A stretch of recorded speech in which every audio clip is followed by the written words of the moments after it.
اللہ فرماتے ہیں وَلَئِنْ أَتَيْتَ، اگر تو لے آئے الذین ان لوگوں کے لیے اوتوا الکتاب جن کو کتاب دی گئی ہے، یعنی جو تورات اور انجیل اور زبور کے ماننے والے ہیں، یہود اور نصارہ، اگر تو لے آئے ان کے لیے بکل آیت، ہر قسم کی دلیل، ما تبعوا قبلتک، وہ تابعداری کرنے والے نہیں ہیں تمہارے قبلے کی۔ رسول اللہ صلی اللہ علیہ وسلم کو فرمایا کہ تمہارے قبلے کی تابعداری نہیں کرتے، اس سے بھی صاف ظاہر ہوتا ہے کہ رسول اللہ کا قبلہ بیت المقدس نہیں بیت اللہ ہے۔ وما انت بتابع، اور نہ ہی تو تابعداری کرنے والا ہے قبلتہم، ان کے قبلے کا۔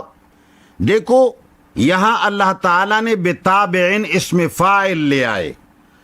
اسم فاعل کا زمانے کے ساتھ کوئی کام نہیں ہوتا،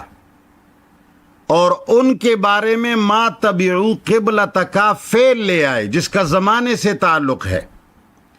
کہ وہ اب اس حال کے اندر جب تو آیا ہے اور ان کو راہ راست دکھانے کی کوشش کرتا ہے، وہ تمہارے قبلے کے تابعداری نہیں کریں گے، لیکن وما انت، اور نہ تو بتابعن، نہ ہی تو تابعداری کرنے کا مجاز ہے قبلتہم، ان کی قبلے کا۔ یعنی رسول اللہ صلی اللہ علیہ وسلم کو اللہ فرماتے ہیں کہ تمہارا یہ اختیار ہی نہیں کہ تو ان کی قبلے کی تابعداری کرے۔ اب یہ بات کرنا کہ رسول اللہ صلی اللہ علیہ وسلم نے پہلے مکی دور کے اندر اتنے سال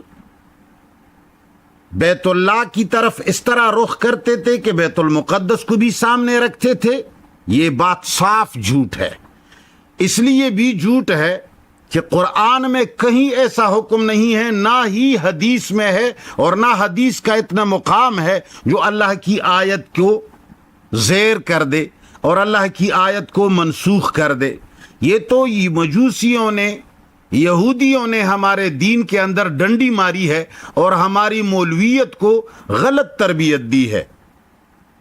تو اللہ فرماتے ہیں وما انت بتابع قبلتہم، زمانے سے اس کا تعلق نہیں ہے، تو ان کے قبلے کی طرح منہ کرنے کا مجاز ہی نہیں ہے۔ یعنی یہ سوال ہی نہیں پیدا ہوتا کہ پچھلے زمانے میں تو نے اس کی اتباع کی تھی یا آگے کرو گے یا اب کی ہے۔ بتابعن کسی زمانے سے تعلق نہیں ہے، لہذا تمہارا ان کے قبلے سے کوئی تعلق ہے ہی نہیں۔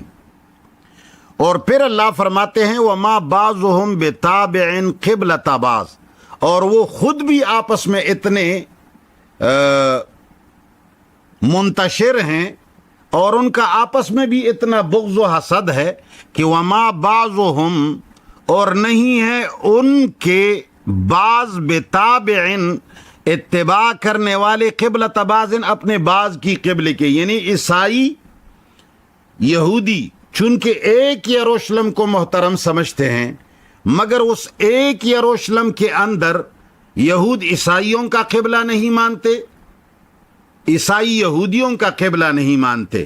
بلکہ اپنے اپنے زمانے میں باقاعدہ ایک دوسرے کے قبلوں کو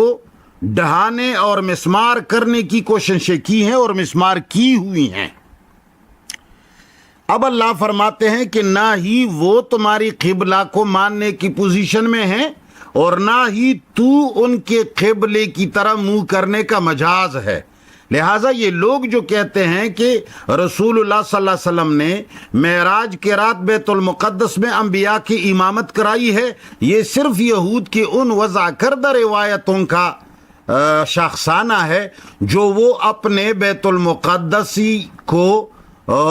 بیت اللہ سے زیادہ احترام دینے کی کوشش کر رہے ہیں، یا رسول اللہ کی پہلے قبلے کے بارے میں جو شخصانہ بنایا ہے ان کا مقصد یہ ہے کہ بیت اللہ بیت المقدس کے مقابلے میں کم از کم احترام کے اعتبار سے چھوٹا لگ جائے اور بیت المقدس اس سے اولین بھی بن جائے اور محترم بھی بن جائے، مگر اللہ تعالیٰ نے اس چیز کا انکار کیا۔ اب اللہ تعالیٰ آگے مزید فرماتے ہیں وَلَئِنِ اتَّبَعْتَ أَهْوَاءَهُمْ، اگر تو نے تابعداری کی ان کی خواہشات کا، یعنی بیت المقدس کی طرف نماز پڑھنا خواہش ہے، نہ ہی قرآن میں اس کا حکم ہے، نہ ہی انجیل میں اس کا حکم ہے، نہ ہی تورات میں اس کا حکم ہے، نہ ہی زبور میں اس کا حکم ہے، اور نہ ہی محمد مصطفیٰ کی صحیح احادیث میں اس کا کوئی ٹھکانہ اور نشانہ بتا سکتا ہے، تو اللہ تعالیٰ نے اس کو بدعت اور خواہش قرار دیا۔ تو اللہ نے فرمایا وَلَئِنِ اتَّبَعْتَ أَهْوَاءَهُمْ، اگر تو نے تابعداری کی ان کی خواہش کا، یعنی جو انہوں نے اپنے خواہش سے بیت المقدس کو محترم بنا دیا ہے، قبلہ اول بنا دیا ہے، اگر تو نے ان کی اس خواہش کی اتباع کی، من بعد ما جاءک من العلم،